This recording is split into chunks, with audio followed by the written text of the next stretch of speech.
আমাদের দেশে যারা সনাতনী আছে, বাংলাদেশ এবং ভারতের কলকাতার যত সনাতনী দেখবেন তারা দুর্গাকে প্রধান ভগবান বিশ্বাস করে। আপনি যদি দেখবেন নেপালের সনাতনী যারা আছে তারা কৃষ্ণকে প্রধান ভগবান হিসেবে বিশ্বাস করে। আপনি গুজরাটের যদি চলে যান, গুজরাটের সনাতনীরা আর একজনকে এই আপনার কি বলে অন্য আর একটা দেবতাকে প্রধান দেবতা মনে করে। বেঙ্গালুরের সনাতনীরা আর একজনকে প্রধান দেবতা মনে করে। আমি গিয়েছিলাম মালয়েশিয়াতে বাইজান একটা পাহাড় আছে, একটা গুহা আছে। এই গুহাটার বয়স 40 কোটি বছর। 40 কোটি বছর ধরে গুহার বয়স। তাদের ধারণায় গুহার সামনে ভাইজান ওই আপনার কি বলে ভারতের তামিলনাড়ুর হিন্দুরা বিরাট একটা মূর্তি বানায় রাখছে। তামিলনাড়ুর হিন্দুরা এই গুহার সামনে বিরাট বড় একটা মূর্তি বানিয়ে রাখছে।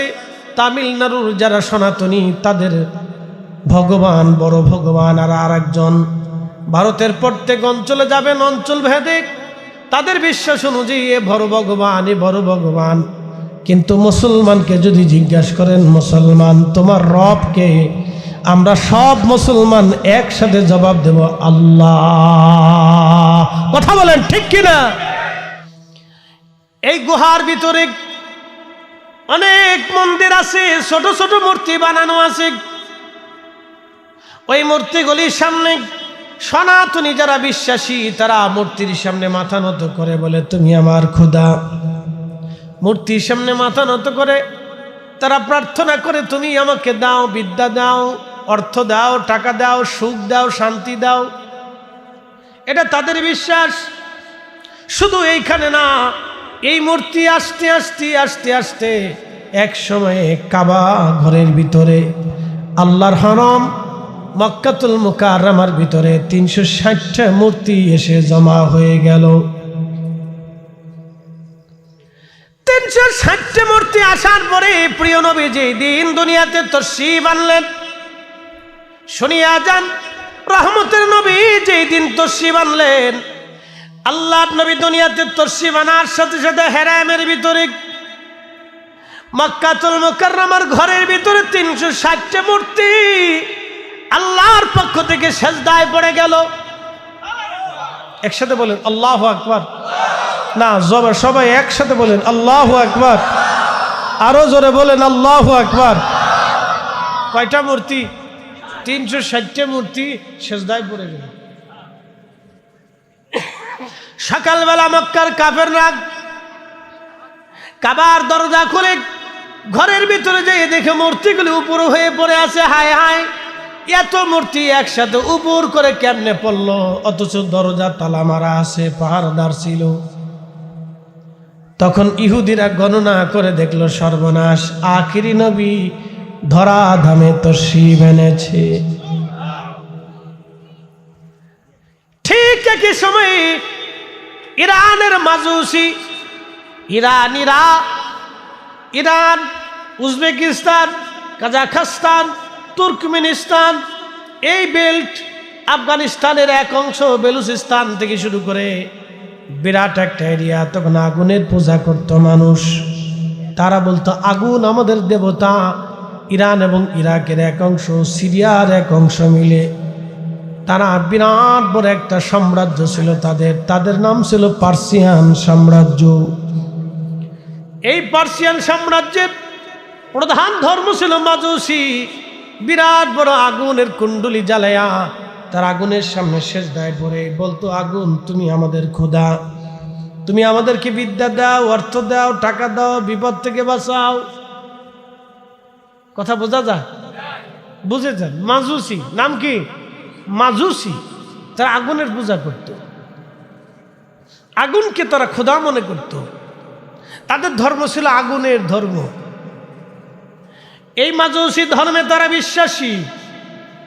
সমস্ত মাজুসেরা আগুনের সামনে সেজদায় পড়ে থাকতো। ইরানের রাজধানীতে, পার্সিয়ান সাম্রাজ্যের রাজধানীতে একটা মন্দির ছিল। এই মন্দিরে 4000 বছর ধরে আগুন জ্বলতেছিল, একটা সেকেন্ডের জন্য কোনোদিন আগুন নিভে নাই। কি বুঝলেন? প্রায় 4000 বছর ধরে আগুন জ্বলতেছিল। 4000 বছরে 1 সেকেন্ডের জন্য এই আগুনটা কখনো নিভে নাই। তাদের প্রধান মন্দির যেটা মাজুসিদের, 4000 বছর ধরে আগুন জ্বলতেছে। এই 4000 বছর ধরে তারা আগুনের পূজা করতেছে। 4000 বছর পরে নবীজি যখন দুনিয়াতে আসলেন, ঠিক তখনই ইরানের পার্সিয়ান সাম্রাজ্যের মূল প্রধান যেটা আগুনের মন্দির ছিল, আগুন নিভে গেল হঠাৎ করে। একসাথে বলবেন আল্লাহু আকবার। না না, আরো জোরে বলেন, জোরে বলেন। শুধু কি আর সেই দিন নিভলো? চিরদিনের জন্য নিভে গেল, ঠিক কিনা? বলে কেন নিভে গেল? চিরদিনের জন্য আগুন নিভে গেল। কেন নিভে গেল? কিসের জন্য নিভে গেল? নবী আসার কারণে আগুন নিভে গেল। তিনি এই জন্য নূর, এজন্য তিনি নূর। আল্লাহর পক্ষ থেকে যখন নূর এসে গেল, তখন দুনিয়ার মাজুসির আগুন নিভে গেল। 360টা মূর্তি কাবা ঘরের সামনে সেজদায় পড়ে গেল। মাজুসিরা গণনা করে দেখলো, হায় হায়, সর্বনাশ হয়ে গেছে। আমাদের 4000 বছরে যে আগুন নিভে নাই, সে আগুন আজ হঠাৎ করে নিভে গেল। বোঝার আর বাকি নাই, এই সাম্রাজ্যও শেষ হবে, এই আগুনের ধর্ম একদিন শেষ হয়ে যাবে। জোরে বলা যাবে কে মারহাবা। মাজুসি ধর্ম চলে গেল, পারস্য সাম্রাজ্য শেষ হয়ে গেল। এবার রোমান সাম্রাজ্য। রোমান সাম্রাজ্য ছিল প্রায় 7000 বছর ধরে চলমান। 7000 বছর পৃথিবীতে তারা রাজত্ব করলো। তাদের বিরাট বড় সাম্রাজ্য, বিরাট বড় প্রাসাদ। প্রাসাদের বয়স হাজার হাজার বছর, হাজার হাজার বছরের প্রাসাদ। তাই প্রাসাদের মধ্যে ফাটল ভেঙে গেল। বিরাট বড় মিনারা ছিল তাদের, বিরাট বড় বিরাট বড় প্রাসাদের উপরে তাদের মিনারা ছিল। এই মিনারা ভেঙ্গে খান খান হয়ে পড়ে গেল। প্রাসাদের প্রত্যেকটা দেওয়ালে ফাটল ধরে গেল। তখন তাদের গণক দার্শনিকরা গণনা করতে বসে গেল, হায় হায়, এত বছর পার হলো, এই প্রাসাদে কোনোদিন ফাটল ধরে নাই, আজকে কেন এই প্রাসাদের মধ্যে ফাটল ধরে গেল? তারা গণনা করে দেখলো, সর্বনাশ, আখিরি নবী রাহমাতুল লিল আলামিন দুনিয়াতে জন্ম নিয়েছেন। এমন একটা শিশু পৃথিবীতে জন্ম নিয়েছে, এমন একটা শিশু পৃথিবীতে আগমন করেছে, যার আগমনে রোম সাম্রাজ্য বাতিল হয়ে যাবে, রোম সাম্রাজ্য ধ্বংস হয়ে যাবে, রোমানরা পরাভূত হয়ে যাবে। ওই শিশু বাচ্চার উম্মাত্রা তাম দুনিয়াতে প্রভাব বিস্তার করবে, দুনিয়া দখল করবে। একবার জোরে বলা যাবে কি আল্লাহু আকবার। আল্লাহ বলছেন, ইন্নামাল মুশরিকুনা নাজাসুন। প্রত্যেক মুশরিকরা নাপাক। প্রশ্ন আসতে পারে, তারাও তো মানুষ, তো নাপাক কি করে হবে?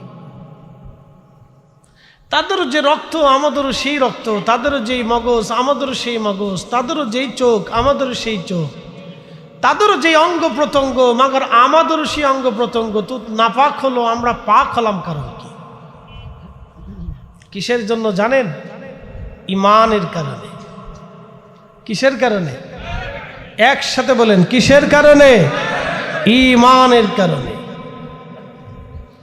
ইমানের কারণে আমাদের মর্যাদা বাড়লো, আমাদেরকে আল্লাহ পাক বানাইল, পবিত্র বানাইল। ভালো করে মনে রাখবেন। এই ইমান আপনি কোথায় পাইলেন? আবু বকর সিদ্দিক রাদিয়াল্লাহু তাআলা আনহু, তিনি কিন্তু পাহাড় দেখে ইমান আনেন নাই। খাসাইসুল কুবরার ভিতরে, তারিখ ইবনে আসাকিরের ভিতরে ইমাম ইকরাম লিখতেছেন, সিদ্দিক আকবর ব্যবসা করার জন্য শামে গেছেন। এই অঞ্চলগুলি ছিল ব্যবসায়িক কেন্দ্র। তো রহমতের নবীজির সাথী খলিফাতুল মুসলিমিন আবু বকর তখনও দিন, ইমান, কালেমা, আখেরাত, আল্লাহ, খুদা, ফেরেশতা কিচ্ছু চেনেন না, তো ব্যবসার জন্য গেছে। রাতের আধারে ঘুমিয়েছেন, স্বপ্নের ঘরে দেখতেছেন আকাশের একটা চাঁদ আর একটা সূর্য হযরত আবু বকরের কোলের মধ্যে চলে আসছে। তিনি তিনার সুন্দর চাদরখানা দিয়ে চাঁদ আর সূর্যকে কোলের মধ্যে টেনে ধরলেন। স্বপ্ন দেখার পরে হযরত আবু বকর চিন্তায় পড়ে গেলেন, এত সুন্দর স্বপ্ন জীবনেও তো কোনোদিন দেখি নাই, কারণ কি? হযরত আবু বকর সিদ্দিক রাদিয়াল্লাহু আনহু স্বপ্ন দেখার পরে সকালবেলা পাদ্রীর কাছে চলে গেলেন। পাদ্রীর কাছে চলে যাওয়ার পরে পাদ্রী বললেন, তোমার নাম কি? বলে, আমার নাম আবু বকর। কি স্বপ্ন দেখেছ আবু বকর? বলে, দেখলাম আকাশের চাঁদ আর সূর্য আমার কোলের মধ্যে আসছে। আমি আবু বকর চাদরখানা দিয়ে চাঁদ আর সূর্যকে বুকের মধ্যে জড়িয়ে ধরলাম। হযরত আবু বকর এই কথা বলার পরে পাদ্রী ডাক দেয়, বলেন, আবু বকর তোমার বাড়ি কোন দেশ? বলে, আমার বাড়ি মক্কা। তোমার বাড়ি মক্কা? বলে, হ্যাঁ। কোন বংশের সন্তান তুমি? বলে, কুরাইশ বংশের সন্তান। আবু বকর কে পাদ্রী ডাক দেয়, বলেন, আবু বকর তুমি যদি এই স্বপ্ন সত্যই দেখে থাকো তাহলে শোনো, তোমার জন্য একটা সুসংবাদ আছে। বলে, পাদ্রী কি সুসংবাদ? সুসংবাদ হলো, শোনো, তোমাদের মক্কাতুল মুকাররমা একজন নবী আসবে, নাম হবে মুহাম্মদ, বাবার নাম আব্দুল্লাহ, মায়ের নাম আমেনা, বংশ হাশিমি কুরাইশি, হাশিমি কুরাইশি। রে আবু বকর, স্বপ্ন যদি তুমি বাস্তব দেখে থাকো রে আবু বকর, তাহলে তুমি শোনো, তুমি হবা ওই নবীর প্রথম, তুমি হবা ওই নবীর সাথী, তুমি হবা ওই নবীর প্রথম খলিফা। জোরে বলেন সুবহানাল্লাহ। আবু বকর বাড়ি চলে যাও। হযরত আবু বকর বাড়ি চলে আসলেন, বিষয়টাকে গোপন করে রাখলেন, কারো কাছে বললেন না, দেখা যাক জীবনে কি হয়। রহমতের নবীর দরজাতে কোরআন আসলো। কোরআন নাজিল হওয়ার পরে নবীজি দাওয়াত দিতে শুরু করলেন। একদিন হাঁটতে হাঁটতে আবু বকর বাড়ি গেলেন, প্রিয় নবীর সামনে দাঁড়াইলেন। হুজুর আমার মুস্কি মুস্কি আশিক আবু বকর, তুমি আসছো? আবু বকর বললেন, হুজুর আপনি আমাকে একটা মুজিজা দেখান, আপনি তো নবী, আপনি তো নবী, আপনি মুজিজা দেখান। হযরত আবু বকর বললেন, হুজুর আপনি তো নবী, তো মুজিজা দেখান আমাকে, যদি মুজিজা দেখান তো কালেমা পড়বো। নবী বললেন, আবু বকর সিরিয়ায় ব্যবসা করতে গিয়েছিলাম, আকাশের চাঁদ আর সূর্য তোমার স্বপ্নে তোমার কোলের মধ্যে এসেছিল, চাদর দিয়ে জড়িয়ে ধরে রাখছিলাম, আর সকালবেলা পাদ্রীর কাছে যায় তার ব্যাখ্যা জানতে চাইছিলাম, পাদ্রী ব্যাখ্যা দিয়ে দিল, আমার কথাও বলে দিয়েছে, আমার পরিচয় তোমাকে দিয়েছে আবু বকর, এরপরেও কি তুমি মুজিজা দেখতে চাও?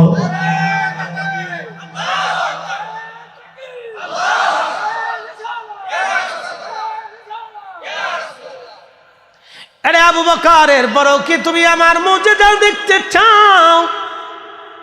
আবু বকর ডাক দিয়ে বলল, হুজুর আর মুজিজা দেখা লাগবে না, আপনার জবানে আমার জবানে মিলে দেন, পরে দেন লা ইলাহা ইল্লাল্লাহু মুহাম্মাদুর রাসূলুল্লাহ সাল্লাল্লাহু আলাইহি ওয়াসাল্লাম। কি চমৎকার! আবু বকর কিন্তু পাথর দেখে কালিমা পড়ে নাই, রসুল দেখে আল্লাহ চিনেছে। এই ঈমানের নূর আমরা পেয়েছি নবী থেকে, এই জন্য আল্লাহ বলেন, কদ জাআকুম মিনাল্লাহি নূর, আমি আমার পক্ষ থেকে তোমাদের কাছে নূর পাঠিয়েছি। তিনি তোমাদেরকে এমন নূরের বিচ্ছরণ দিবে যেই নূরের আলোতে তোমার জিন্দেগি, দুনিয়া, আখিরাত, কবর, হাসর আর তোমার কাল, তোমার দেহ নূরানি হয়ে যাবে। একসাথে বলবেন আল্লাহু আকবার। তো সব নূরানি হয়ে যাবে। এই জন্য ইন্নামাল মুশরিকুনা নাজাসুন, যারা অবিশ্বাসী তারা নাপাক, যারা বিশ্বাসী তারা পাক। মনে রেখে কালকে নিবাসী মনোযোগ দিয়ে শুনবেন বাবাজি। আমি জানি বাজারে রাস্তাঘাটে বহু মানুষ ঘোরাফেরা করেন। বাবা বন্ধু আমার, সময় নষ্ট করে লাভ নেই, এখানে বসে যান। আজকে একটা মাদ্রাসা তৈরি করা হলো। এই মাদ্রাসায় আলেম হবে, কোরআন হাদিস পড়া হবে, বাচ্চারা কোরআন পড়বে, কচি মুখে কোরআনের বাণী শোনানো হবে। চারটেখানি কথা না বাবা মার, পৃথিবীতে 800 কোটি মানুষ আছে। এই 800 কোটি মানুষের মধ্যে ভাইজান মাত্র 200 কোটি মুসলমান, বাদ বাকি আর কোনো মুসলমান নাই। 600 কোটি মানুষ আল্লাহকে আল্লাহ বলে মানে না। 600 কোটি মানুষ আল্লাহকে আল্লাহ বলে মানে না। এই 600 কোটির ভিতরে আছে সনাতনী হিন্দু সম্প্রদায়। এই 600 কোটির মধ্যে আছে বৌদ্ধ সম্প্রদায়। এই 600 কোটির মধ্যে আছে খ্রিস্টান সম্প্রদায়। এই 600 কোটির মধ্যে আছে শিখ। 600 কোটির মধ্যে আছে মাজুসি। এইরকম বহু ধর্মের, বহু মতের মানুষ, বহু বিশ্বাসের মানুষ দুনিয়াতে আছে। এই 600 কোটি আল্লাহকে লা ইলাহা ইল্লাল্লাহ বলে তারা কেউ মানে না। কুল হুয়াল্লাহু আহাদ বলে আল্লাহকে তারা মানে না। আমাদের দেশে যারা সনাতনী আছে, বাংলাদেশ এবং ভারতের কলকাতার যত সনাতনী দেখবেন তারা দুর্গাকে প্রধান ভগবান বিশ্বাস করে। আপনি যদি দেখবেন নেপালের সনাতনী যারা আছে তারা কৃষ্ণকে প্রধান ভগবান হিসেবে বিশ্বাস করে। আপনি গুজরাটের যদি চলে যান, গুজরাটের সনাতনী না আর একজনকে, এই আপনার কি বলে, অন্য আর একটা দেবতাকে প্রধান দেবতা মনে করে। বেঙ্গালুরের সনাতনীরা আর একজনকে প্রধান দেবতা মনে করে। আমি গিয়েছিলাম মালয়েশিয়াতে ভাইজান একটা পাহাড় আছে, একটা গুহা আছে। এই গুহাটার বয়স 40 কোটি বছর। 40 কোটি বছর ধরে গুহার বয়স। তাদের ধারণায় গুহার সামনে ভাইজান ওই আপনার কি বলে, ভারতের তামিলনাড়ুর হিন্দুরা বিরাট একটা মূর্তি বানায় রাখছে। তামিলনাড়ুর হিন্দুরা এই গুহার সামনে বিরাট বড় একটা মূর্তি বানিয়ে রাখছে। তামিলনাড়ুর যারা সনাতনী তাদের ভগবান, বড় ভগবান আর একজন। ভারতের প্রত্যেক অঞ্চলে যাবেন, অঞ্চল ভেদে তাদের বিশ্বাস অনুযায়ী এ বড় ভগবান, এ বড় ভগবান। কিন্তু মুসলমানকে যদি জিজ্ঞাসা করেন, মুসলমান তোমার রবকে, আমরা সব মুসলমান একসাথে জবাব দেব আল্লাহ। কথা বলেন ঠিক কিনা? কখনো তোমাকে যদি ভুলি, হেদায়েতের আলো জেলে নিয় কাশ তুলি। কখনো তোমাকে যদি ভুলি, হেদায়েতের আলো জেলে নিয় কাশ তুলি। ঠাই দিও প্রিয়তম ওগো মহিয়ান, তুমি রহমান, তুমি মেহেরবান। অন্ধ গাহে না শুধু তোমারি গুণগান, অন্ধ গাহে না শুধু তোমারি গুণগান। বুঝেও বুঝে না তবু শান, তুমি রহমান, তুমি মেহেরবান। এই গুহার ভিতরে অনেক মন্দির আছে, ছোট ছোট মূর্তি বানানো আছে। ওই মূর্তিগুলির সামনে সনাতনী যারা বিশ্বাসী তারা মূর্তির সামনে মাথা নত করে বলে, তুমি আমার খোদা। মূর্তির সামনে মাথা নত করে তারা প্রার্থনা করে, তুমি আমাকে দাও, বিদ্যা দাও, অর্থ দাও, টাকা দাও, সুখ দাও, শান্তি দাও। এটা তাদের বিশ্বাস। শুধু এইখানে না, এই মূর্তি আস্তে আস্তে আস্তে আস্তে এক সময়ে কাবা ঘরের ভিতরে, আল্লাহর হরম মক্কাতুল মুকাররমার ভিতরে 360টা মূর্তি এসে জমা হয়ে গেল।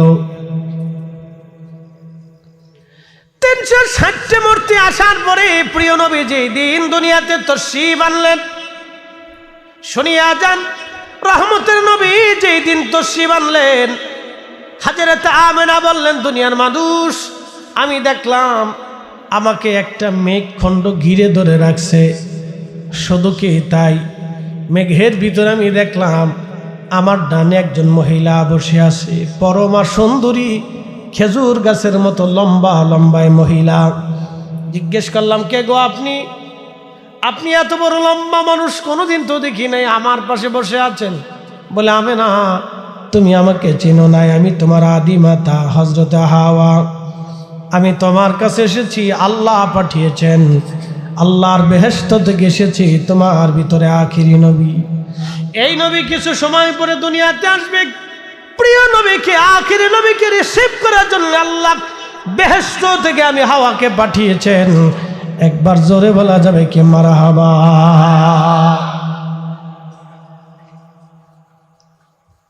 হযরত আমেনা বললেন, আমি দেখলাম আমার ভিতর থেকে খারাজা মিনহা নূর, নূর বের হয়ে গেল। সুবহানাল্লাহ বলবেন না? খারাজা মিনহা নূর, আমার ভিতর থেকে নূর বের হয়ে গেল। নূর, শুধু কি নূর বের হলো, আমি দেখলাম কিছু সময় পরে সবার সন্তানরা কান্নাকাটি করে, কিন্তু আমি দেখি আমার সন্তান মুহাম্মদ আমিন সেজদার মধ্যে পড়ে আছে। আল্লাহু আকবার। সমস্ত সন্তানরা জন্ম নেওয়ার পরে তার নিজস্বভাবে কান্নাকাটি করে, কিন্তু আমি দেখি আমার মুহাম্মদ আমিন সেজদার মধ্যে পড়ে আছে রে। সেজদার মধ্যে পড়ে তিনি বলতেছিলেন, ইয়া রব হাবলি উম্মতি, আল্লাহ আমার উম্মতের কি গতি হবে, আমার উম্মতের কি গতি হবে, আল্লাহ আমার উম্মতের উপায় কি হবে? জোরে বলা যাবে কি মারহাবা? আল্লাহুম্মা সাল্লি আলা, মাশাআল্লাহ, আল্লাহু আকবার। মুহাম্মদ ওয়া আলা আলি সাইয়্যিদিনা।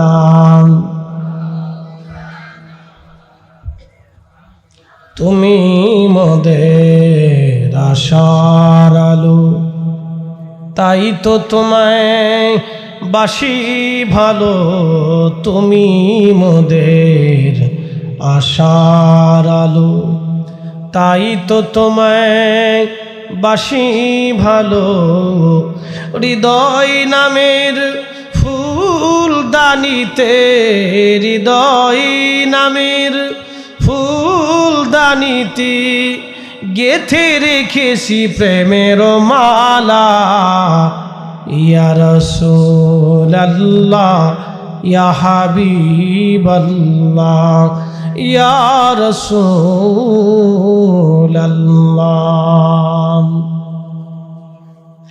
আল্লাহর নবী দুনিয়াতে তশরীফ আনার সাথে সাথে হেরামের ভিতরে, মক্কাতুল মুকাররমার ঘরের ভিতরে 360টা মূর্তি আল্লাহর পক্ষ থেকে সেজদায় পড়ে গেল। একসাথে বলেন আল্লাহু আকবার। না, সবাই একসাথে বলেন আল্লাহু আকবার। আরো জোরে বলেন আল্লাহু আকবার। কয়টা মূর্তি? 360টা মূর্তি সেজদায় পড়ে গেল। সকালবেলা মক্কার কাফেররা কাবার দরজা খুলে ঘরের ভিতরে যেয়ে দেখে মূর্তিগুলি উপর হয়ে পড়ে আছে। হায় হায়, এত মূর্তি একসাথে উপর করে কেমনে পড়লো? অথচ দরজা তালা মারা আছে, পাহারাদার ছিল। তখন ইহুদিরা গণনা করে দেখলো সর্বনাশ, আখিরি নবী ধরা ধামে তশরিফ এনেছে। ঠিক একই সময়ে ইরানের মাজুসি, ইরান, উজবেকিস্তান, কাজাখস্তান, তুর্কমেনিস্তান, এই বেল্ট, আফগানিস্তানের এক অংশ, বেলুচিস্তান থেকে শুরু করে বিরাট একটা এরিয়া। তখন আগুনের পূজা করত মানুষ। তারা বলতো আগুন আমাদের দেবতা। ইরান এবং ইরাকের এক অংশ, সিরিয়ার এক অংশ মিলে তারা বিরাট বড় একটা সাম্রাজ্য ছিল তাদের নাম ছিল পার্সিয়ান সাম্রাজ্য। এই পার্সিয়ান সাম্রাজ্যের প্রধান ধর্ম ছিল মাজুসি। বিরাট বড় আগুনের কুণ্ডলি জ্বালায়া তার আগুনের সামনে সেজদায় পড়ে বলতো, আগুন তুমি আমাদের খোদা, তুমি আমাদেরকে বিদ্যা দাও, অর্থ দাও, টাকা দাও, বিপদ থেকে বাঁচাও। কথা বোঝা যায়? বুঝেছেন? মাজুসি নাম কি? মাজুসি। তারা আগুনের পূজা করত, আগুনকে তারা খোদা মনে করত। তাদের ধর্ম ছিল আগুনের ধর্ম। এই মাজুসি ধর্মে তারা বিশ্বাসী। সমস্ত মাজুসেরা আগুনের সামনে সেজদায় পড়ে থাকতো। ইরানের রাজধানীতে, পার্সিয়ান সাম্রাজ্যের রাজধানীতে একটা মন্দির ছিল। এই মন্দিরে 4000 বছর ধরে আগুন জ্বলতেছিল। একটা সেকেন্ডের জন্য কোনোদিন আগুন নিভে নাই। কি বুঝলেন? প্রায় 4000 বছর ধরে আগুন জ্বলতেছিল। 4000 বছরে 1 সেকেন্ডের জন্য এই আগুনটা কখনো নিভে নাই। তাদের প্রধান মন্দির যেটা মাজুসিদের, 4000 বছর ধরে আগুন জ্বলতেছে। এই 4000 বছর ধরে তারা আগুনের পূজা করতেছে। 4000 বছর পরে নবীজি যখন দুনিয়াতে আসলেন, ঠিক তখনই ইরানের পার্সিয়ান সাম্রাজ্যের মূল প্রধান যেটা আগুনের মন্দির ছিল, এই আগুন নিভে গেল হঠাৎ করে। একসাথে বলবেন আল্লাহু আকবার। না না, আরো জোরে বলেন, জোরে বলেন। শুধু কি আর সেই দিন নিভল? চিরদিনের জন্য নিভে গেল, ঠিক কিনা? বলে কেন নিভে গেল? চিরদিনের জন্য আগুন নিভে গেল। কেন নিভে গেল? কিসের জন্য নিভে গেল? নবী আসার কারণে আগুন নিভে গেল। তিনি এই জন্য নূর, এজন্য তিনি নূর। আল্লাহর পক্ষ থেকে যখন নূর এসে গেল, তখন দুনিয়ার মাজুসির আগুন নিভে গেল। 360টা মূর্তি কাবা ঘরের সামনে সেজদায় পড়ে গেল। মাজুসিরা গণনা করে দেখলো, হায় হায়, সর্বনাশ হয়ে গেছে। আমাদের 4000 বছরে যে আগুন নিভে নাই, সে আগুন আজ হঠাৎ করে নিভে গেল। বোঝার আর বাকি নাই, এই সাম্রাজ্য শেষ হবে, এই আগুনের ধর্ম একদিন শেষ হয়ে যাবে। জোরে বলা যাবে কে মারহাবা। লা ইলাহা ইল্লাল্লাহ, লা ইলাহা,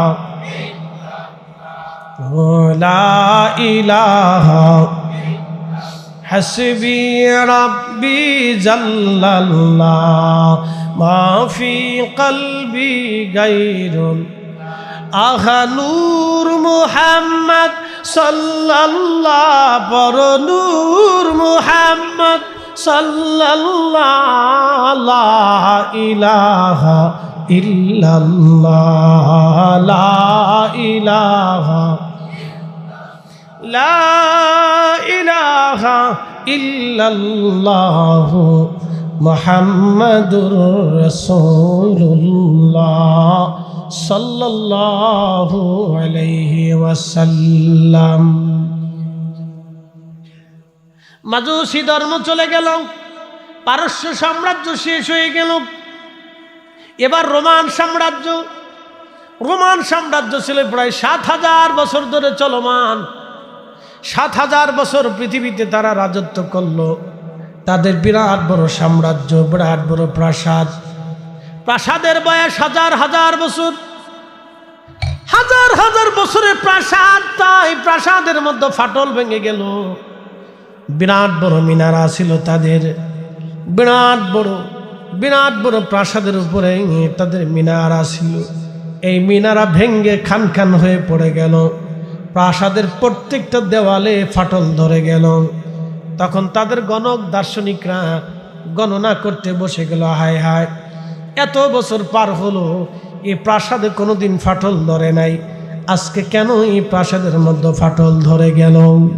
তারা গণনা করে দেখলো সর্বনাশ, আখিরি নবী রাহমাতুল লিল আলামিন দুনিয়াতে জন্ম নিয়েছেন। এমন একটা শিশু পৃথিবীতে জন্ম নিয়েছে, এমন একটা শিশু পৃথিবীতে আগমন করেছে, যার আগমনে রোম সাম্রাজ্য বাতিল হয়ে যাবে, রোম সাম্রাজ্য ধ্বংস হয়ে যাবে, রোমানরা পরাভূত হয়ে যাবে। ওই শিশু বাচ্চার উম্মাতরা তাম দুনিয়াতে প্রভাব বিস্তার করবে, দুনিয়া দখল করবে। একবার জোরে বলা যাবে কি আল্লাহু আকবার? তিনি রাহমাতুল লিল, আমরা তার উম্মত। কি দিছি? কদ্দুর সুদের কারবারি দিছি, কি দিছি? ঘুষ দিছি, কি দিছি? চুরি চাপটামি দিছি, কি দিছি? মিথ্যা দিয়েছি, কি দিয়েছি?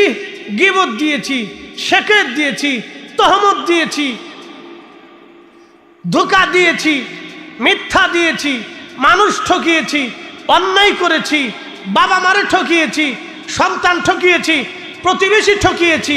আমরা কি দিছি? কিচ্ছু দিতে পারি নাই। কথা কন ঠিক কিনা? ও নবীকে আমরা কিছু দিতে পারি, কিচ্ছু দিতে পারি। আচ্ছা বলেন, আমরা যে এইভাবে করি, এটা কি আমরা ঠকি না রসুল ঠকে? নিজেরা ঠকি, আমরা নিজেরা ঠকি। কেউ যদি নামাজ কাজা করে তাহলে সে নিজে ঠকে, আল্লাহ ঠকে না। কেউ যদি মিথ্যা বলে তাহলে সে নিজে ঠকে, আল্লাহ ঠকে না। কেউ যদি মানুষ ধোঁকা দেয় তো সে নিজে ঠকে, আল্লাহ ঠকে না। সে নিজেকে ধোঁকা দেয়, সে নিজেকে মিথ্যা বলে, সে তার নিজের নফসের সাথে জুলুম করে, জুলুম অন্যায় করে। এটাকে সে শাস্তির সম্মুখীন করতেছে, বিচারের সম্মুখীন করে দিচ্ছে, আল্লাহর কাঠগড়ায় দাঁড়ানোর সম্মুখীন করে দিতেছে। মনে রাখবেন, এই জন্য আল্লাহ রসুলকে আমরা কিছু দিতে পারি নাই, কিন্তু আমার দয়া করে আল্লাহ আমাদেরকে সেই নবীর উম্মত বানিয়েছেন। এটাই হচ্ছে আমাদের জীবনের সবচেয়ে বড় পাওয়া। কথা বলেন ঠিক কিনা?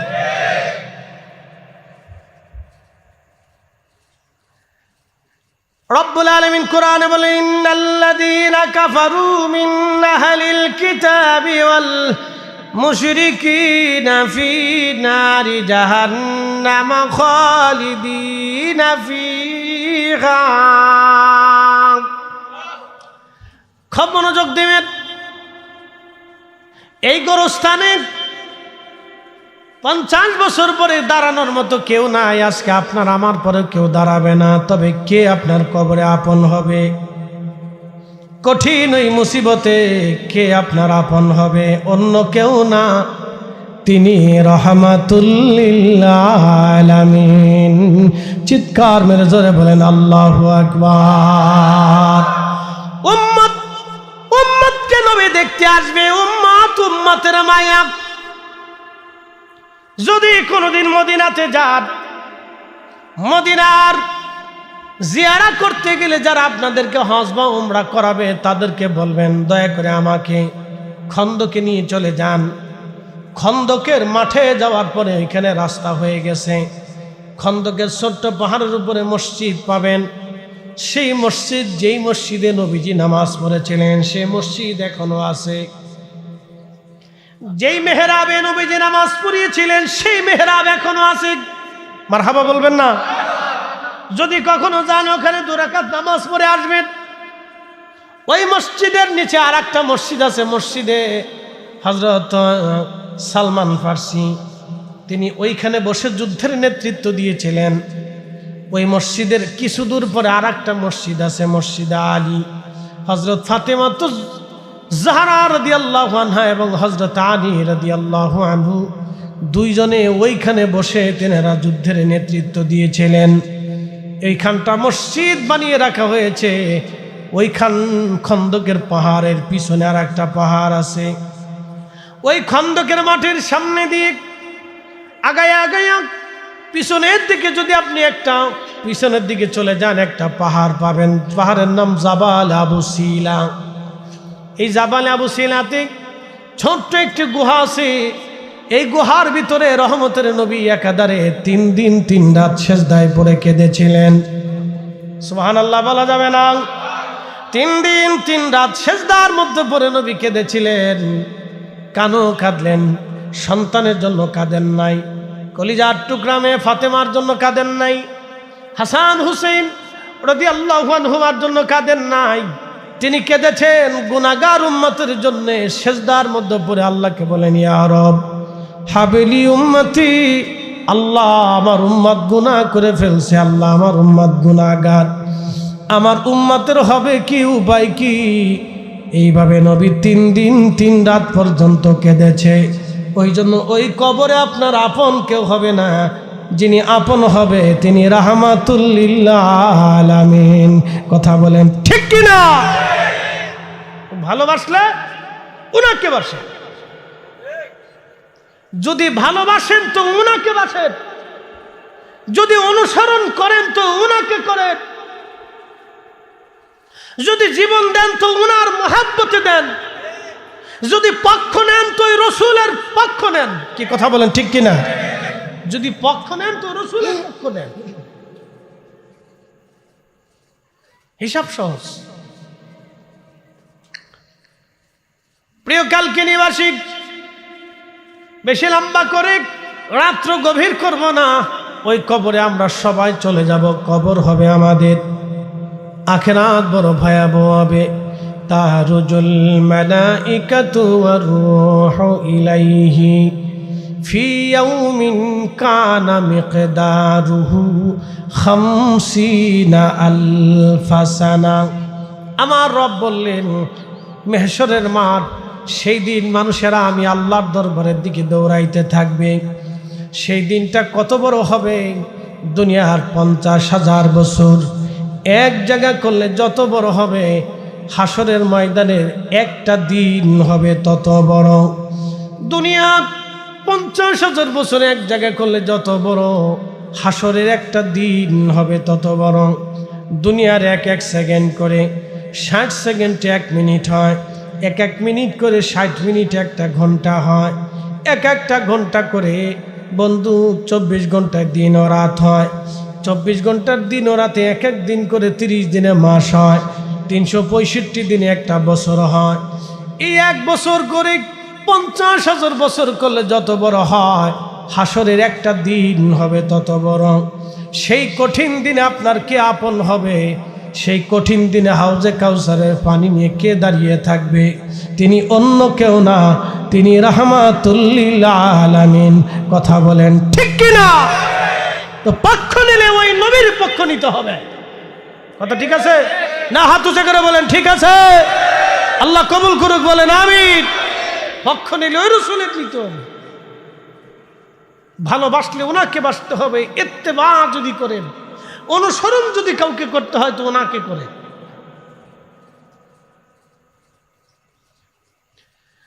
মাদারীপুরবাসী মনোযোগ দিবেন। আল্লাহর নবী বলেন, আমার উম্মত কিয়ামতের ময়দানে 3 স্থানে সন্তান মাকে ভুলে যাবে, মা সন্তান ভুলে যাবে, বাবা সন্তান ভুলে যাবে, সন্তান বাবা ভুলে যাবে। কিয়ামতের মাঠের 3 স্থানে মা সন্তান ভুলবে, সন্তান মাকে ভুলে যাবে। অথচ মা হৃদয়ের গভীর থেকে সন্তানকে ভালোবাসে। মা হৃদয়ের গভীর থেকে মা সন্তানকে ভালোবাসে, হৃদয়ের গভীর থেকে ভালোবাসে। যদি বিশ্বাস না করেন তাহলে মা কি জিনিস বোঝার জন্য আপনার বাড়িতে গরুর বাচ্চা যখন হয়, গাভী যখন প্রসব করে বাচ্চা হয়, এই বাচ্চাটা হওয়ার পরে বাচ্চাটারে কোলে নিয়ে আপনি গাভীর রশি কেটে দিবেন, দড়ি কেটে দিবেন। গলার রশি কেটে দেওয়ার পরে আপনি গাভীর বাচ্চাটা নিয়ে পুরা এলাকা আপনি হাঁটতে থাকবেন।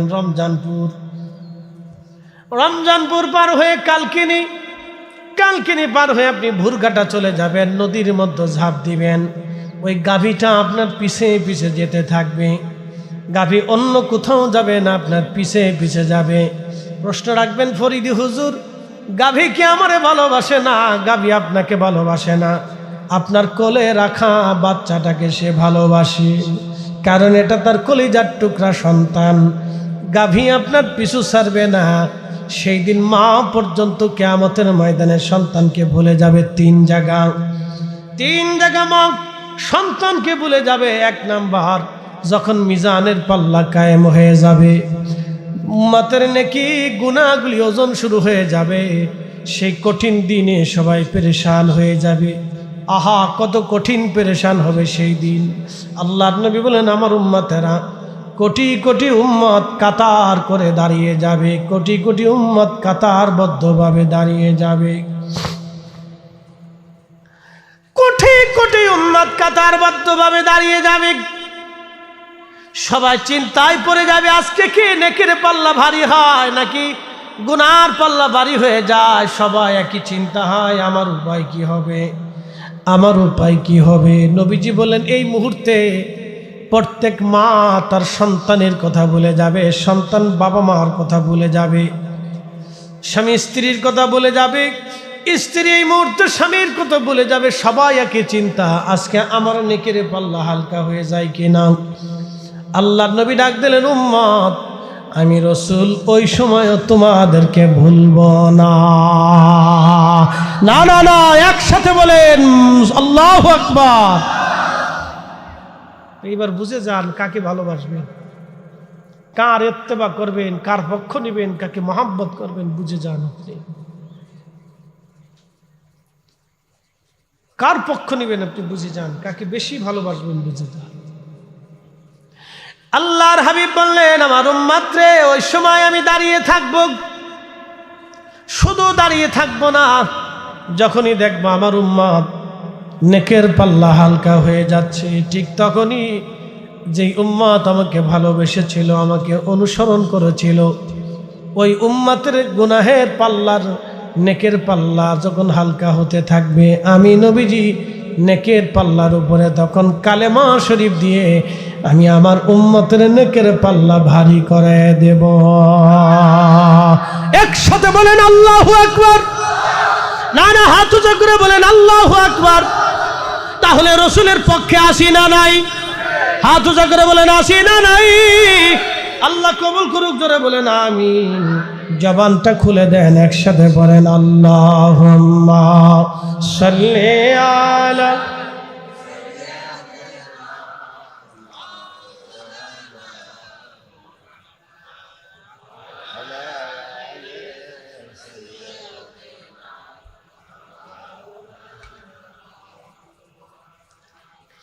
উড়ে যাও রে মাহফিলের হাওয়া, যাও রে উড়ে মদিনায়, আমাদের দরুদ পৌঁছে দিও নূর নবীজির পাক রওজায়। আল্লাহুম্মা সাল্লি আলা। আহা, মাশাআল্লাহ, আল্লাহু আকবার। মুহাম্মদ আলা আলি সাইয়্যিদিনা।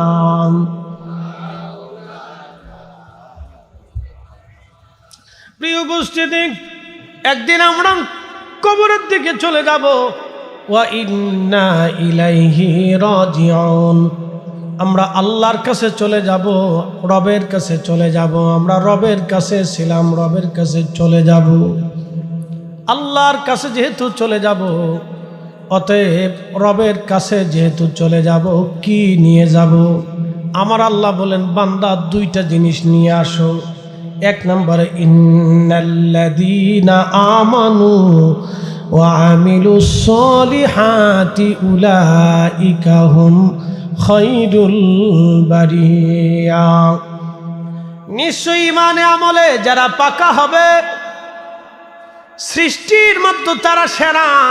এইখানে শেষ না, আমার আল্লাহ বলেন, জাযাউহুম عند ربهم جنات عدن تجري من تحتها الأنهار خالدين فيها أبدا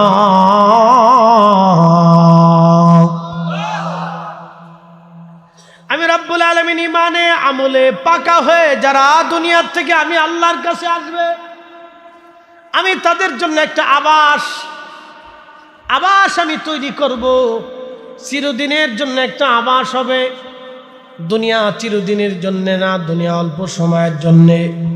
কিন্তু এই দুনিয়ার পরে আর একটা জগতে আপনি যা চলে যাবেন, যে জগতের নাম হলো বারজাক। সেই জগৎটাও চিরদিন হবে না, সেটা কিয়ামত পর্যন্ত সময় হবে। কিয়ামত কায়েম হয়ে যাওয়ার পরে কিয়ামতের মাঠও চিরদিন হবে না। কিয়ামতের মাঠ শুরু হয়ে সেটাও শেষ হয়ে যাবে। এরপরে আর একটা জগৎ আসবে, ফুলসিরাতের জগৎ। 30,000 বছর লাগবে এই ফুলসিরাতের মাঠ, ফুলসিরাতের পুল পার হতে। কারো জন্য বিদ্যুৎ গতিতে, মেঘে বিজলি মারলে যেমন করে চলে যায়, আল্লাহর বান্দা অমন করেই চলে যাবে। আর খুব মনোযোগ দিবেন, কেউ উটের গতিতে, কেউ ঘোড়ার গতিতে, কেউ হেঁটে হেঁটে, কেউ দৌড়ের গতিতে, কেউ আবার হামাগুড়ি দিয়ে, কেউ আবার হামাগুড়ি দিবে, পরে যেতে চাবে, জড়িয়ে ধরবে, আবার হাঁটবে, আবার একটু জিরাবে, আবার একটু যাবে, আবার একটু যাবে, আবার একটু জিরাবে। এইভাবে তার 30,000 বছর লেগে যাবে। 30,000 বছর এইভাবে তারপরে সে জান্নাতে পৌঁছাবে। অনেক কষ্ট হবে তার জান্নাতে পৌঁছাইতে। বলে হুজুর দেরি কেন? নেকি কম, সম্পদ কম, নেকি কম, নেকি কম। যার যত টাকা তার তত সুন্দর বাড়ি, তার তত সুন্দর গাড়ি, তার তত সুন্দর জমি, তার তত সুন্দর বিছানাপত্র। যার টাকা নাই, তার এখানে কিছুই নাই সম্পদ। আখেরাতের জন্য টাকা পয়সাই হবে না, আখেরাতে হবে ইমান আর আমল। ইমান আর আমল যার বেশি, ইমান আমল যার বেশি, ইমান আমল যার বেশি, সে ফুলসিরাত পার হয়ে যাবে বিদ্যুৎ গতিতে। সুবহানাল্লাহ বলবেন না? প্রিয় উপস্থিতি, এই জগতের পরে আর একটা জগৎ আসবে। এই জগতের নাম বারজাখের জগৎ। এই জগৎটা কিয়ামত পর্যন্ত হবে না, কিয়ামত পর্যন্ত হবে। এই জগতের পরে আর একটা জগৎ আসবে। অবিল আখিরাতি হুম ইউকিনুন। আখিরাতের মাঠ কায়েম হয়ে যাবে, হাসরের মাঠ কায়েম হবে। সেই দিনের একদিন হবে দুনিয়ার 50,000 বছরের সমান। সেই দিনের কত হাজার বছর, কত দিন পার হবে আমরা তাও জানি না। সেই দিনও চলবে। আপনাকে আল্লাহ আরশে মুআল্লার ছায়ার নিচে নিবে।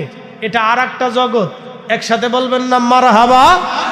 ওই সময় আল্লাহর আশ্রয় থাকবে আরশে মুআল্লার ছায়া। ওই সময় আরশে মুআল্লার ছায়া ছাড়া আর কোনো ছায়া হবে না। সেই দিন আল্লাহর নবী বললেন, কয়েক শ্রেণীর বান্দাকে আল্লাহ আরশে মুআল্লার ছায়ার নিচে জায়গা দিবে। এক শ্রেণী, প্রথমত যারা দুনিয়াতে ন্যায় বিচার করত, যারা দুনিয়াতে ন্যায় বিচার করত, আদেল ছিল, ন্যায় বিচার করত, এমন ব্যক্তিকে কিয়ামতের ময়দানে আল্লাহ আমার রব আরশে মুআল্লার নিচে জায়গা করে দিবে। আর এই ব্যক্তিকে, যে ব্যক্তি নামাজ পড়ে মসজিদ থেকে বের হয়ে আবার মসজিদে ঢুকতো, নামাজ পড়ে মসজিদ থেকে বের হয়ে আবার মসজিদে যাইতো, বারে বারে মসজিদে যাইতো, তার দিলটাকে মসজিদের সাথে ঝুলিয়ে রেখেছিল, এই ব্যক্তি আরশে মুআল্লার নিচে জায়গা হয়ে যাবে। আর ওই দিন সেই দানশীল ডান হাতে দান করলো, কিন্তু বাম হাতে জানে না। কিয়ামতের ময়দানে আরশে মুআল্লার নিচে তার জায়গা হয়ে যাবে। ওই যুবককে আরশে মুআল্লার নিচে জায়গা হবে, যে সুন্দরী নারী তাকে জেনার জন্য ডাকলো। জেনা করার মতো সুযোগ তার ছিল, কিন্তু ওই নারীর সাথে সে জেনা করে নাই, আল্লাহর ভয়ে চলে আসছে। এই যুবককে কিয়ামতের ময়দানে আল্লাহ আরশে মুআল্লার নিচে জায়গা করে দিবে। একসাথে বলবেন না মারহাবা? আরো জোরে বলেন আল্লাহু আকবার। আর এক শ্রেণী মানুষকে আল্লাহ আরশে মুআল্লার নিচে জায়গা করে দিবে, যারা আল্লাহর ওলি হয়ে যাবে, আল্লাহর বন্ধু হয়ে যাবে। আলা ইন্না আউলিয়া আল্লাহি লা খাউফুন। আল্লাহ বলেন, সাবধান, আমার ওলি যারা, তাদের ভয় নাই। ওয়ালা হুম ইয়াহজানুন, তাদের কোনো চিন্তা নাই। এই আয়াতের তাফসীরে নবী বললেন, তারা আরশে মুআল্লার নিচে নূরের মিম্বরে, নূরের চেহারায়, নূরের মিনা মিম্বরে, নূরের মিম্বরে, নূরের চেহারায়, নূরের আসনে, নূরের টুপি পরিয়া আল্লাহ তাদেরকে আরশে মুআল্লার নিচে বসায় রাখবে। একসাথে বলবেন আল্লাহু আকবার। নবীরা জিজ্ঞেস করবে আল্লাহ এরা কারা? শহীদরা বলবে আল্লাহ এরা কারা? নূরের মিম্বরে, নূরের চেহারায়, নূরের জগতে, নূরের স্থানে তারা বসে আছে আরশে মুআল্লার বিতনে নিচে। এত মর্যাদা কারা? আল্লাহ এই জগতে কারা এই আরামে বসে আছে? আল্লাহ বলবে না আমার শহীদ ও নবী না, এরা হলো তারা যারা দুনিয়াতে একজন আর একজনকে শুধু আমি আল্লাহর জন্য ভালোবাসছিল, শুধু আমি আল্লাহর জন্যে, আল্লাহর জন্যে, আল্লাহর জন্যে, আল্লাহর জন্যে। আজকে মাহফিলে আসছি আল্লাহর জন্যে, রসুল ভালোবাসি আল্লাহর জন্যে, অলি ভালোবাসি আল্লাহর জন্যে, আলেম ভালোবাসি আল্লাহর জন্যে, জিকিরের মাহফিলে বসি আল্লাহর জন্যে, দুয়ার মজলিসে বসি আল্লাহর জন্যে। আমরা একত্রিত হইয়া জিকিরের মজলিস কায়েম করি আল্লাহর জন্যে। আমাদের জীবনে সব হবে আল্লাহর জন্যে। যখনই আল্লাহর জন্য হবে তখনই আরশে মুআল্লার নিচে আমাদের জায়গা বরাদ্দ হয়ে যাবে। একবার চিৎকার মেরে জোরে বলেন না মারহাবা। বুঝাইতে পারছি? তাহলে ওই জগতে জায়গা হবে কার? কয়েক শ্রেণীর মানুষের। তার ভিতরে এক শ্রেণী যারা দুনিয়াতে একজন আরেকজনকে আল্লাহর জন্য ভালোবাসছিল। কার জন্যে? আল্লাহর জন্য ভালোবাসছিল। হাসরের ময়দানে আরশে মুআল্লার নিচে তাদের জায়গা হবে। এটাও একটা জগৎ। কত হাজার বছর এইখানে অবস্থান করবে কেউ জানে না। আল্লাহ খাওয়াবে, আল্লাহ পানি পান করাবে, হাউজে কাউসারের পানি আল্লাহ তাদেরকে পিলাবে। শুনে যান, এ কথাগুলি সারা জীবন বুঝে যাবে। তাহলে আমরা যেই জগতে আছি এই জগৎ কি স্থায়ী না অস্থায়ী? আমরা কি থাকবো না চলে যাব? তো চলে যাওয়ার সময় কি নিয়ে যাব? কদ্দরা আম, জাম, কলা, কাঁঠাল, পেঁপে, লিচু, টাকা পয়সা, সোনা দানা এগুলি নিয়ে যাব নাকি বলেন? সুযোগ আছে? কোনো সুযোগ নেই। দুইটা জিনিস, ইমান, আমল। জোরে বলেন ইমান, জোরে বলেন ইমান। আর ইমানের লজ্জত আপনার আসবে না যদি হাসতে হুববে রাহমাতুল্লিল আলামিন অন্তরে না থাকে, মোহাব্বত না থাকে, ইমানের পূর্ণতা হয় না। কথা বলেন ঠিক কিনা? নবীর মোহাব্বত থাকতে হবে। হুজুর বলবেন হুজুর রসুলের মোহাব্বত কি? বুঝি নেই। রসুলের মোহাব্বত দুই ধরনের, একটা জাতি আর একটা সিফাতি। বলে সিফাতি কি? টুপি নবীজি মাথায় দিয়েছেন, আপনি টুপি দেন। পাগড়ি পরেছেন, আপনি পরেন। দাড়ি রাখছেন, আপনি রাখেন। ডান হাতে খেয়েছেন, আপনি খান। আঙ্গুল চাটেন, আপনিও চাটেন। দস্তরখানা বিছাইছেন, আপনিও বিছান। আল্লাহ নবী মেহমানদারি করছে, আপনিও করেন। ভিখারিকে দান করছে, আপনিও করেন। এগুলি হচ্ছে কিছু কিছু সুন্নত আছে। ডান রাস্তা দিয়ে ডান পথে চলা, আল্লাহ রসুল চলেছেন, আপনিও চলেন। এইরকম আল্লাহ রসুলের যত সুন্নত আছে, এই সুন্নতগুলি বেছে বেছে আমল করার নাম হচ্ছে সুন্নতে সিফাতি। এগুলো হচ্ছে মোহাব্বতে সিফাতি। এই সিফাতি মোহাব্বতের কথা বলতে যে আল্লাহ রসুল বলেন মান আহাব্বা সুন্নতি, যে আমার সুন্নতকে ভালোবাসবে, ফাকাদ আহাব্বানি, সে আমাকে ভালোবাসবে। অমান আহাব্বানি, যে আমাকে ভালোবাসবে, কানা মাই ফিল জান্নাহ, সে আমার সাথে জান্নাতে চলে যাবে। আর একটা মোহাব্বতের নাম মোহাব্বতের জাতি। বলে মোহাব্বতের জাতি কি? মোহাব্বতের জাতি আপনাকে বুঝাই। গসলুল মালায়েকা, আমার দিকে তাকাবেন, মাইকে কান দিবেন, যে যেখান থেকে শুনতেছেন সেখান থেকে শুনবেন। গসলুল মালায়েকা নাম ছিল হযরত হানজালা। গসলুল মালায়েকা হযরত হানজালা, তিনি উহুদের যুদ্ধে তিনি তখনও আসেন নাই। তখন তিনি নতুন বিবাহ করেছেন, স্ত্রীর সাথে বাসর হয়েছে, রাতের আধারে স্ত্রীর সাথে সময় কাটিয়েছেন। ফজরের নামাজের সময় তিনি গোসল করতে আসছেন, তখনও তিনার জন্য গোসল ফরজ, গোসল করেন নাই। তাহাজ্জুদও হয় নাই, ফজর নামাজও হয় নাই, তিনি গোসল করবেন। এমন সময় কে জানি বলে গেল, হানজালা শুনছো মদিনাবাসী, উহুদে রসুল শহীদ হয়ে গেছে। কেন হয়েছে? যদি কোনোদিন মদিনাতে যান তা আপনাকে ঠিকানা বলে দিই, ঠিকানা বলে দিই। উহুদে পাহাড়ের এক পাশে একটা ফাঁকা জায়গা পাবে। ওই ফাঁকা জায়গা উঠার আগে নিচে একটা মসজিদ পাবেন। এটা মসজিদ মুখতাসার করে বানিয়ে রাখা হয়েছে। ওই মসজিদে নবীজি আসরের নামাজ পড়তেছিলেন। নামাজ পড়া শেষ, এই মুহূর্তেই পিছন দিক থেকে কাফেররা আক্রমণ করছে। আল্লাহর হাবিবের দন্ত মোবারক ওইখানে শহীদ হলো। রসুল করিমের মাথা মোবারক আঘাত লাগলো। আল্লাহর নবীকে বাঁচাইতে বললেন সাহাবা একরাম, কে আছো? রসুলকে বাঁচাও। নবীর সাহাবী তালহা রাদিয়াল্লাহু আনহু। শুনে যান, আজকে কাফেরদের সামনে ঢাল হয়ে গেলেন। শত শত কাফেরের সাথে একা লড়াই করতেছিল। হযরত আবু বকর সহ কয়েকজন সাহাবী জিবরাইল আমিনের নেতৃত্বে নবীজিকে পাহাড়ের উপরে নিতে নিতে উহুদের সেই ফাঁকা জায়গাতে নিয়ে গেলেন। তালহা রাদিয়াল্লাহু আনহু লড়াই করতেছিলেন।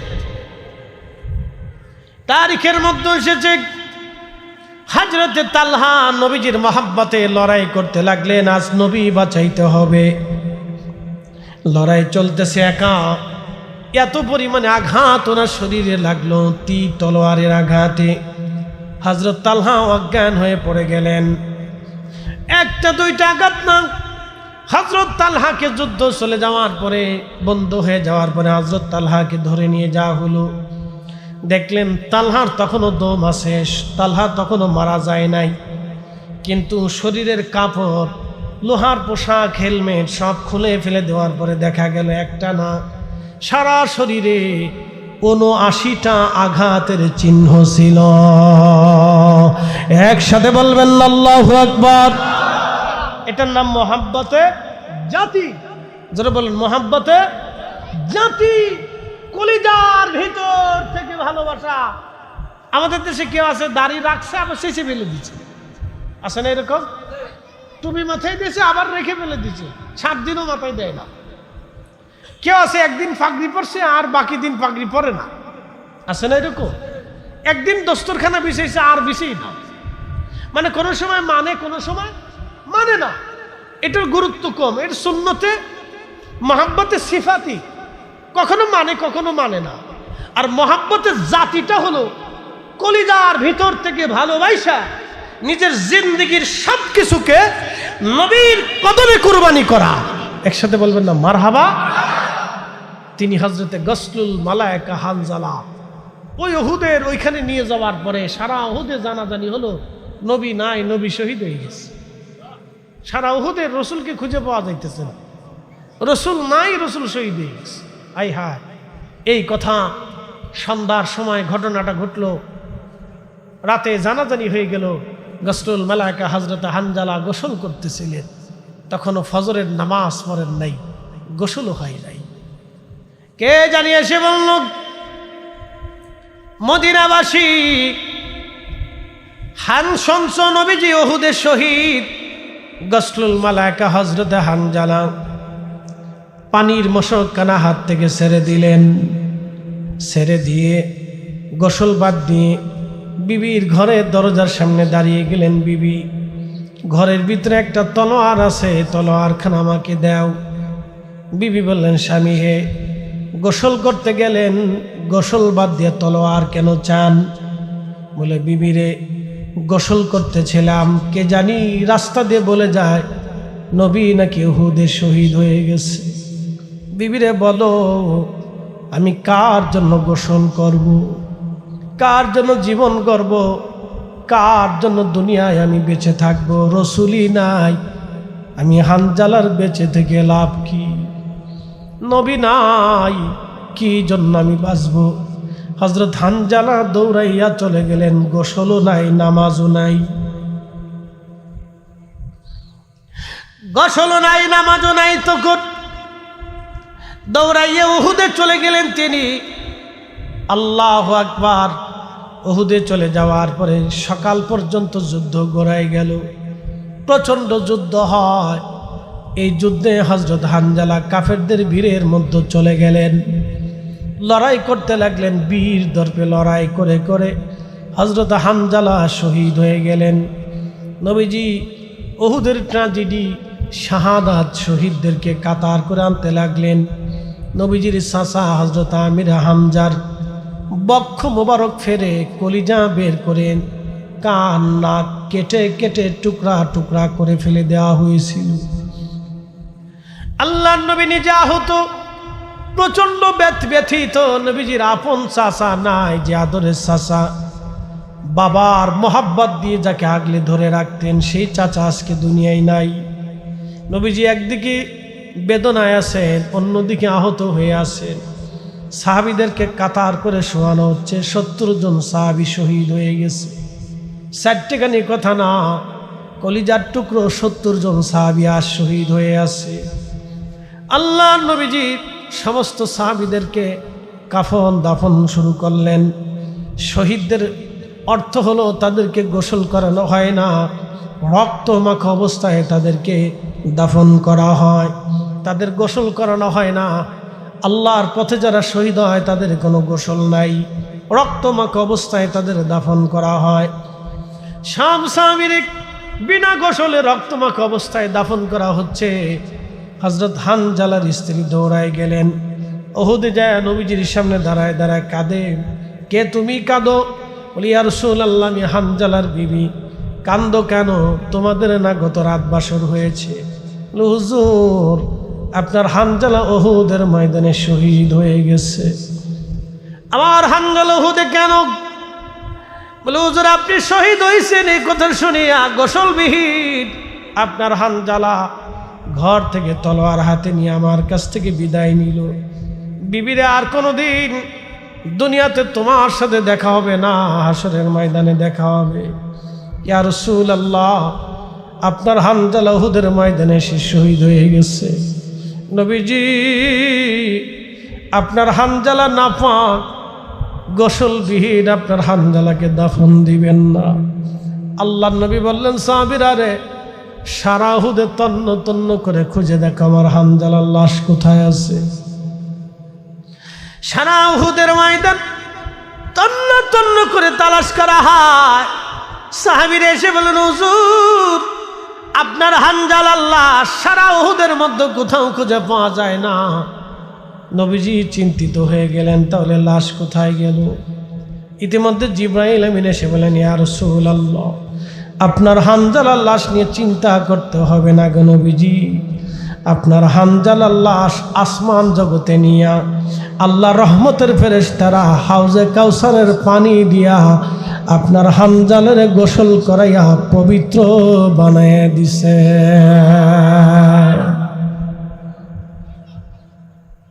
মোহাব্বতের জাতি, কলিজার ভিতর থেকে রসুলকে মহাব্বত করে মহাব্বতের জাতি। হযরত হানজালার লাশ উহুদে নামাবে, ফেরেশতারা নামাচ্ছে।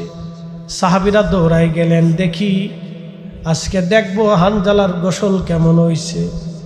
সাহাবীরা দৌড়ায় যায়, দেখলেন হযরত হানজালার চুল দাড়ি মোবারক বেয়ে বেয়ে হাউজে কাউসারের পানি টপ টপ করে উহুদের মাটিগুলি ভিজে যাইতেছিল।